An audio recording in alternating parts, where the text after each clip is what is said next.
see spaghetti and meatballs staring at me. Spaghetti and meatballs staring at me. Get yourself a serving, maybe two. Talking Bulls basketball is what we do. Get your garlic bread and your dish of the week on spaghetti and meatballs. Oh yeah, spaghetti and meatballs. Don't forget the Parmesan cheese.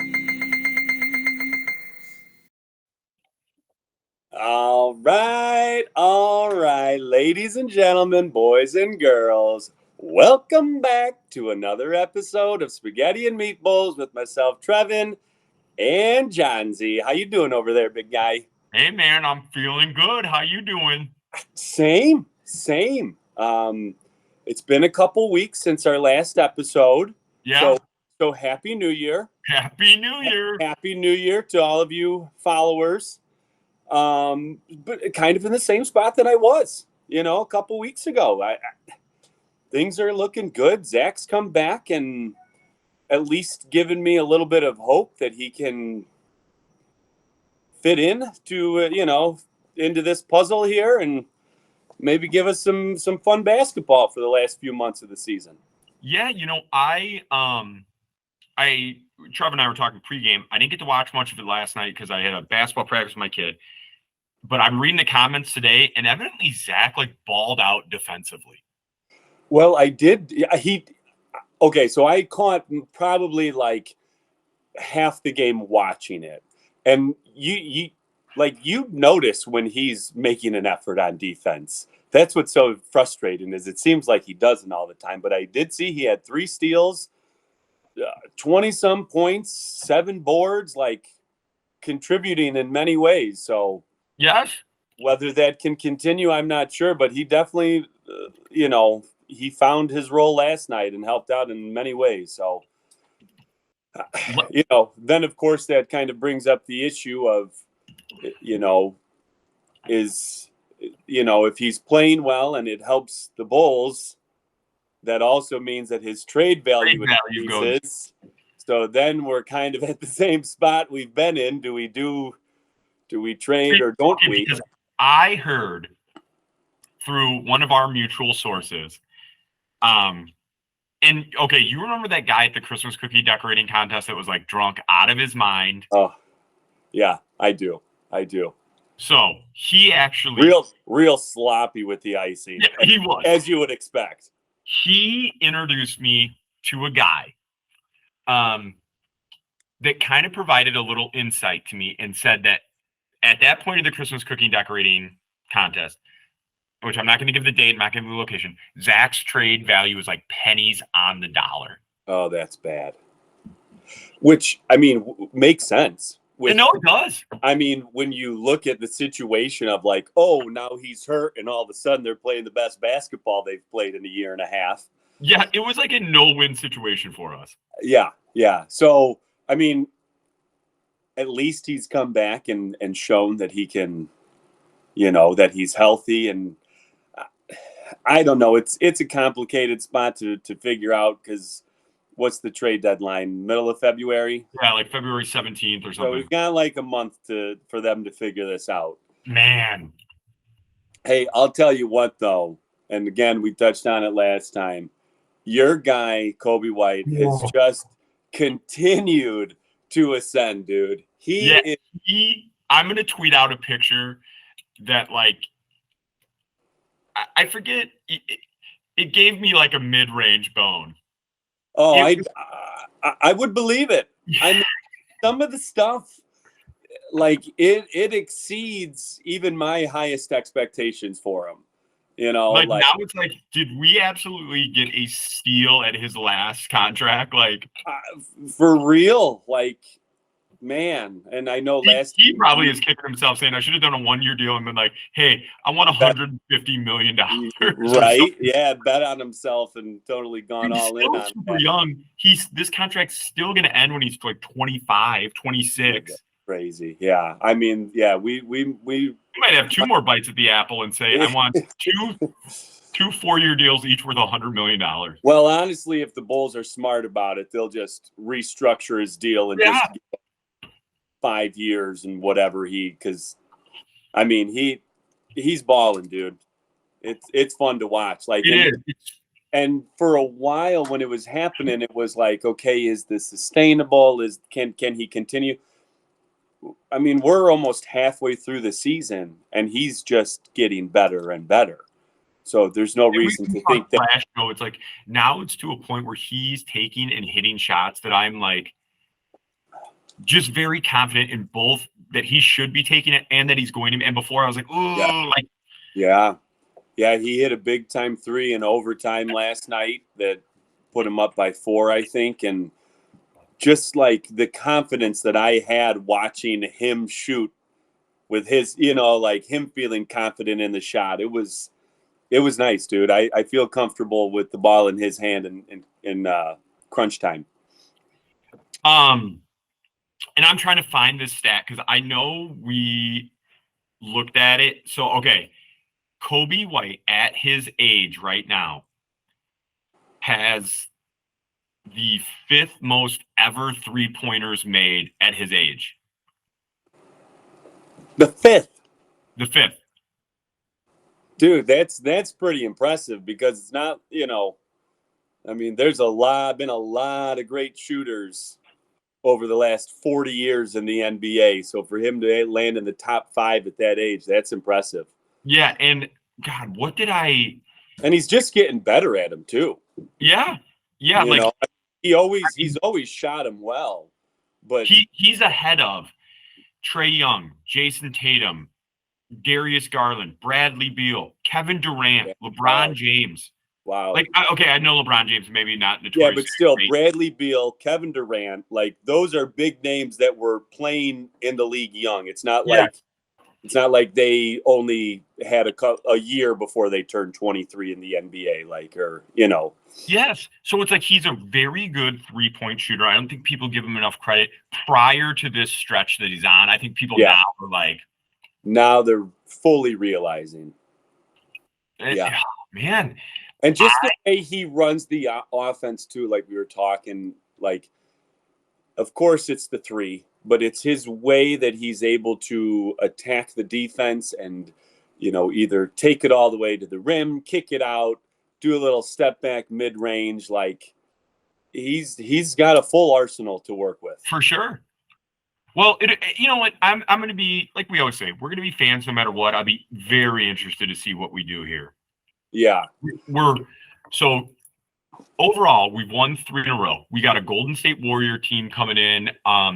Like next 5 games, I feel like at least 4 are winnable, if not all 5. It's like I do remember us talking about that and looking before that their schedule was going to get easier.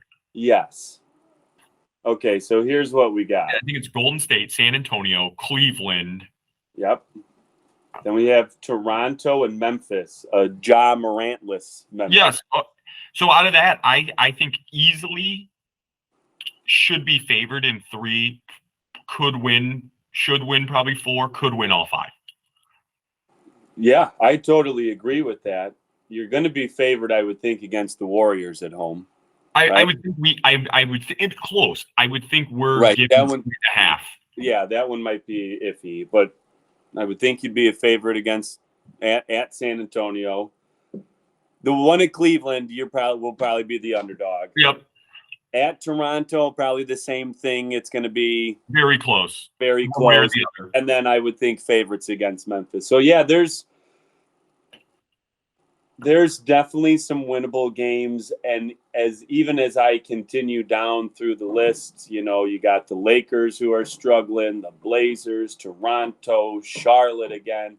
So there's a lot of winnable games over the next, month before the trade deadline, I guess. Yeah. And I also saw another stat today that we are have the 4th best record in the NBA in the last 6 weeks. Well, I guess that would be right when Zach's. I know. Yeah. Hey, I wanted to bring up. So you had mentioned the other night that you were liking because Vooch came back as well. Okay, this is something I want to see where you're headed with this. You want to get into this? No, I want you to go ahead and say what you're going to say. I want to see what you. Well, so I feel okay. So the question, so Vooch is back, and he's been playing in that second unit with Zach coming off the bench. Did he start last night though? You know what? I don't know. I think Drummond. I'm not going to. We don't lie to the fans. I didn't watch. Yeah, I didn't catch the beginning of it. I was about halfway through the first. I think he might have started. Okay. All right. So you had mentioned that you like him coming off the bench because it's not like you're losing anything with Drummond in there, at least in terms of rebounding and just a big presence in the middle. So I do think that's a tough, because I think the offense plays better when he's on the court, especially over this last 6 weeks. When he's able to, the ball is kind of, it's not exactly like when Joakim Noah was playing and the ball was going through him in the center position. I'm with you. But it's very similar to that. So, but again, it's not like the first team is struggling. You know, it's been a while since we've had a game where we were down by 15 points in the first quarter. So, God, you're just touching on so much stuff. It was like, I know. I hate to keep harking on it, but it was like pre-Zach, there were so many pre-Zach injury. There were so many games when it's like, we keep talking about, it's like, you're watching the game and it's like, oh, you got to go put one of the kids to bed. You're going to be back in 10 minutes. You come back and it's like, holy shit, it's 27-4. Right. Like what just happened? Yeah. We're down 32-18. Like, weird. What happened? Yeah. So my whole sentiment with that was Vooch for like a 4-game stretch was like the greatest center in NBA history. Or sorry, Drummond.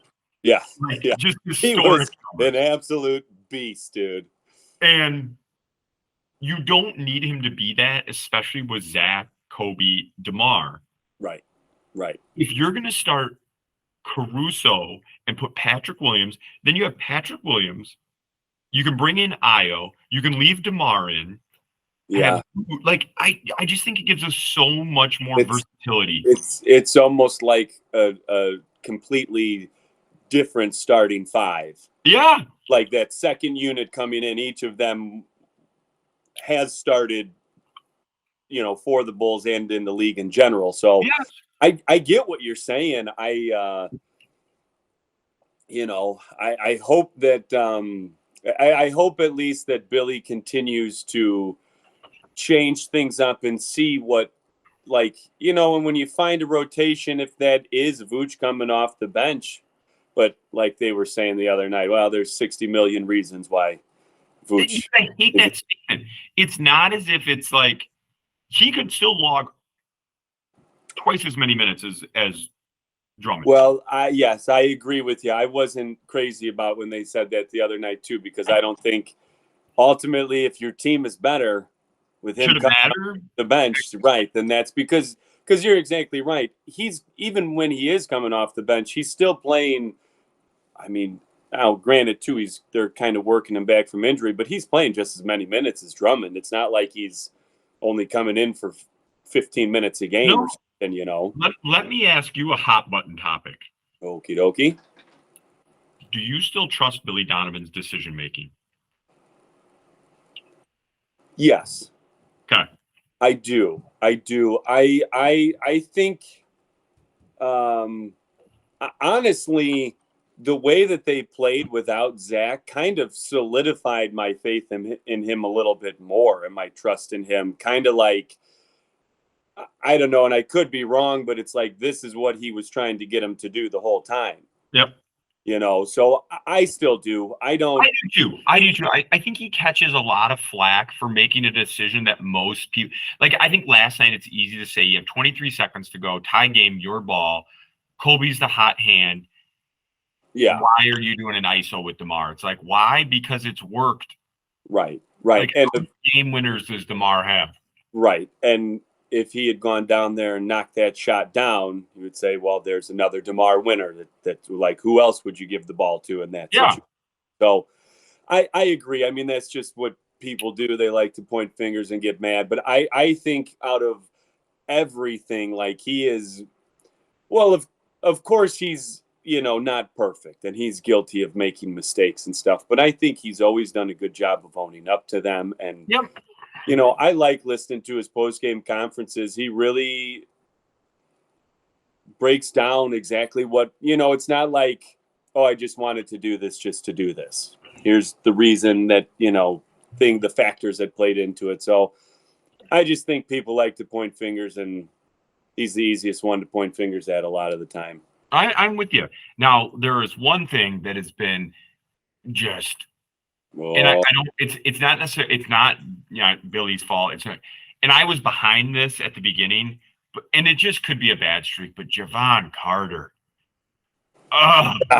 Yeah, that he has been a huge disappointment. It's painful to watch. Yes. It's like I have zero faith in him having any ability to knock down a shot. Yeah, no, I know, and that's like what he was brought in to do, was to play defense and knock down a few threes a game, and yeah, it hasn't been good. If all you're doing is initiating the offense, like have Io out there who can give us a defensive presence. I was going to say, give me the ball. I can do that. Yeah. I'll get up the court and pass it to the right guy. Yeah. I mean, it's just like he had so many prior to this 3-game winning streak.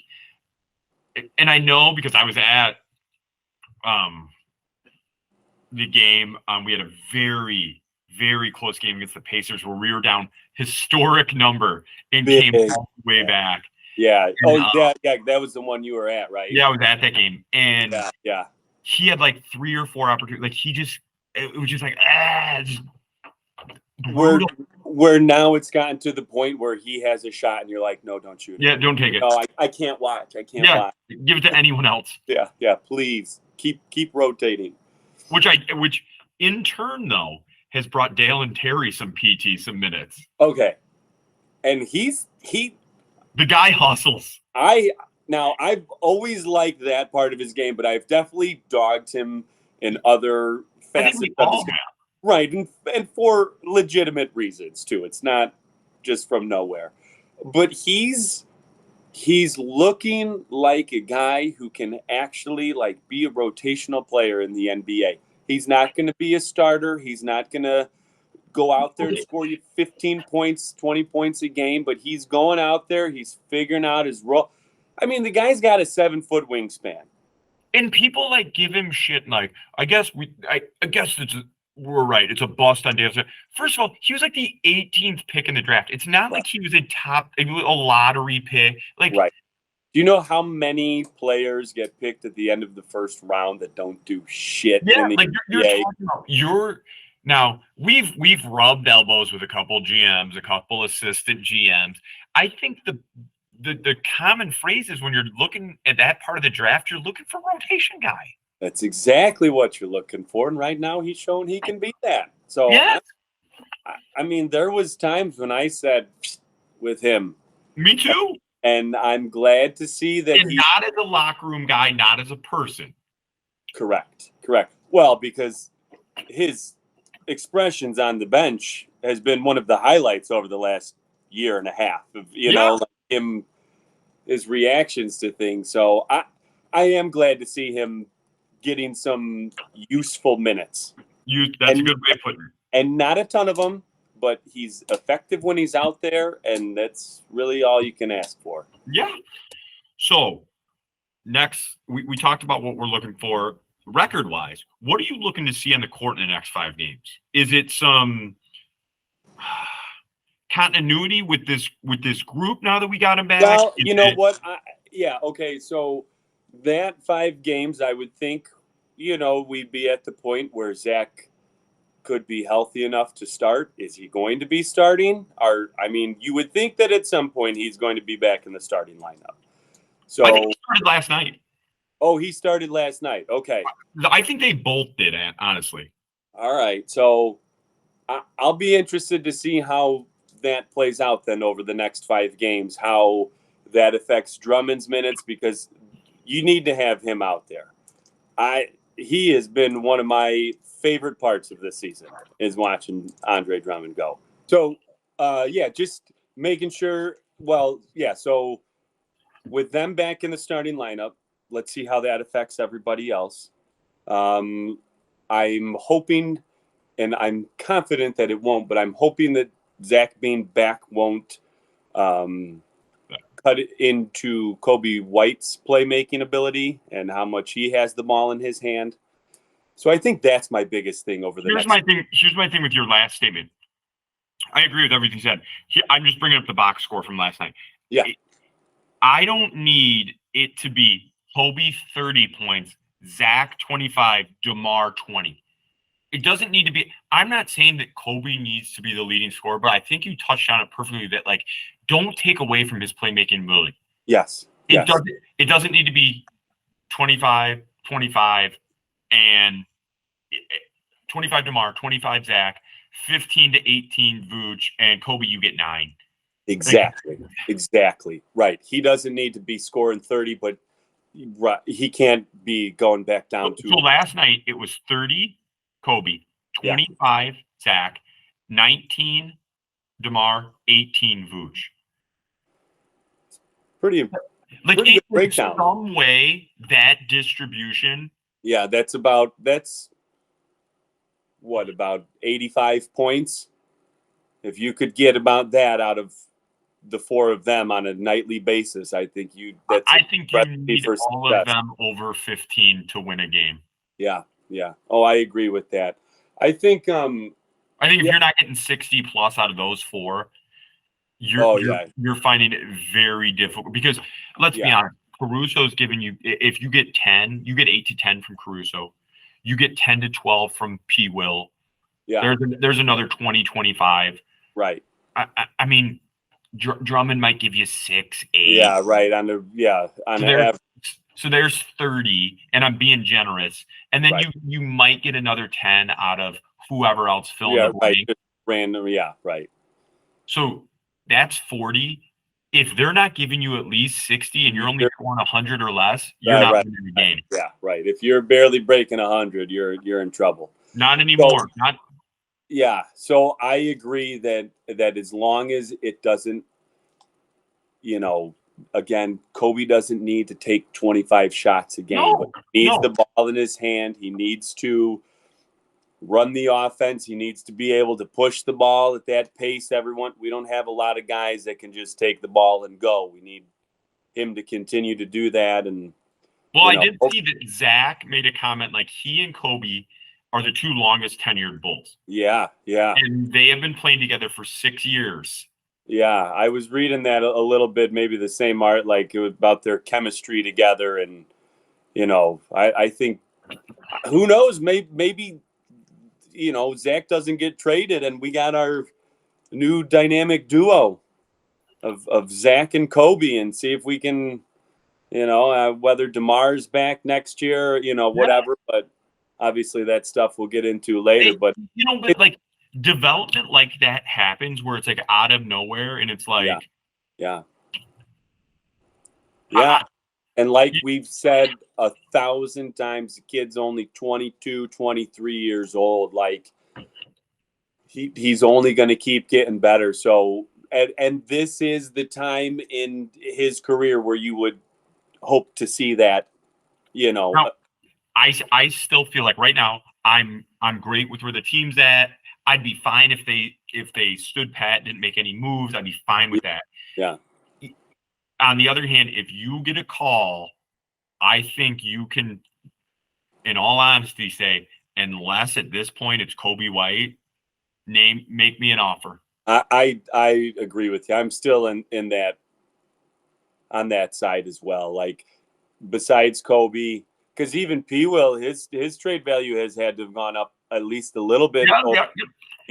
And again, he's so young. I'm not. I agree with you. I could also see the camp that says, "Hey, Coby and P. Will," because we're talking about a guy who's 22, wouldn't be in 21. a rush.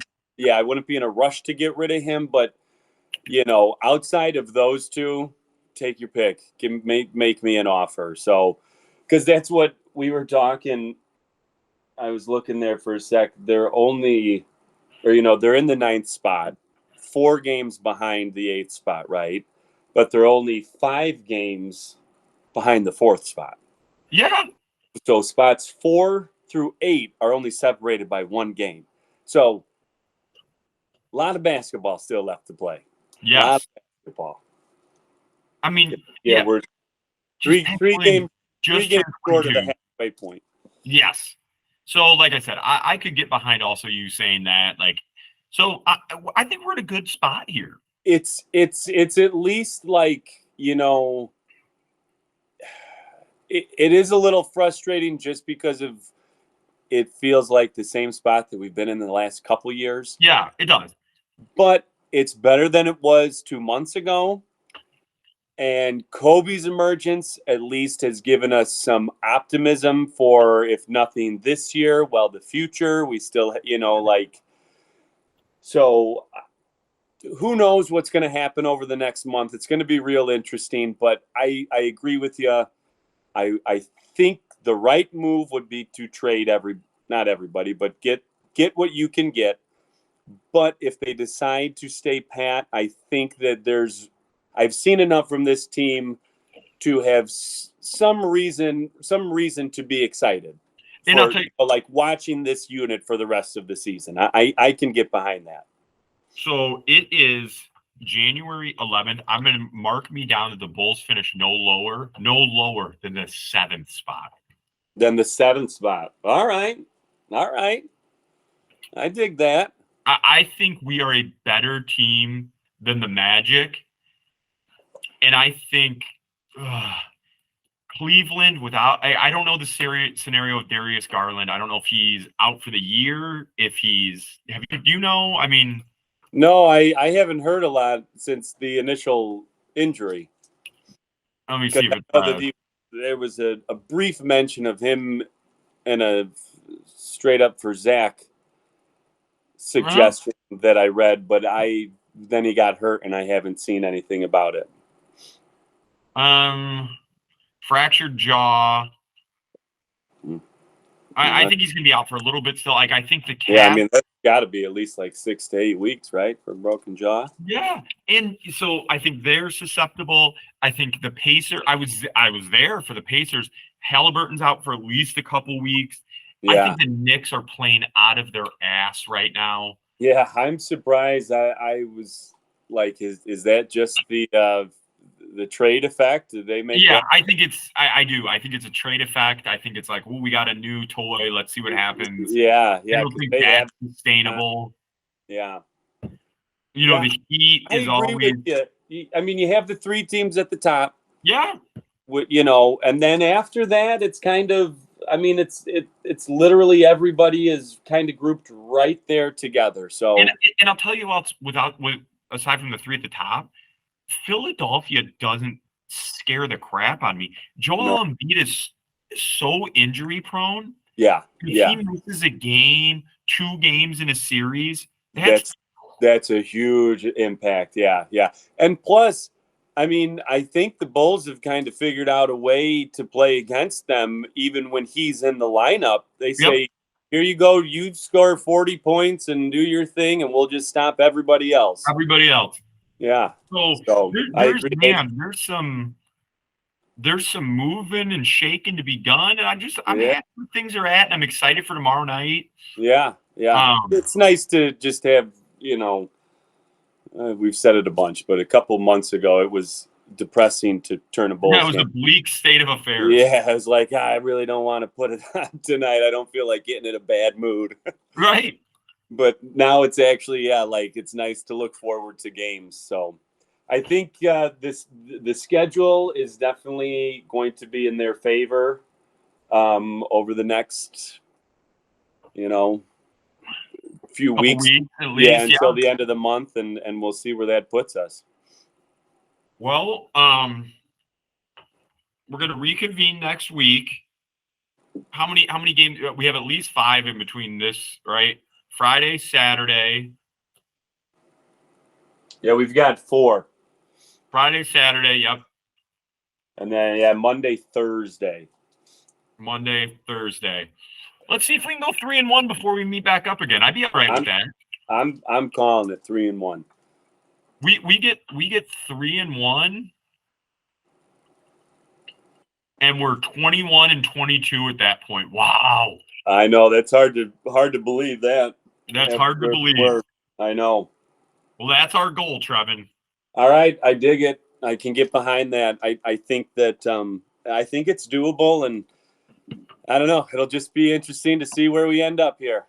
Well, we'll text each other. Guys, follow us on Twitter. I'm going to be blowing that shit up the next couple days. I'm going to post out that pic that gave me this, like the mid range.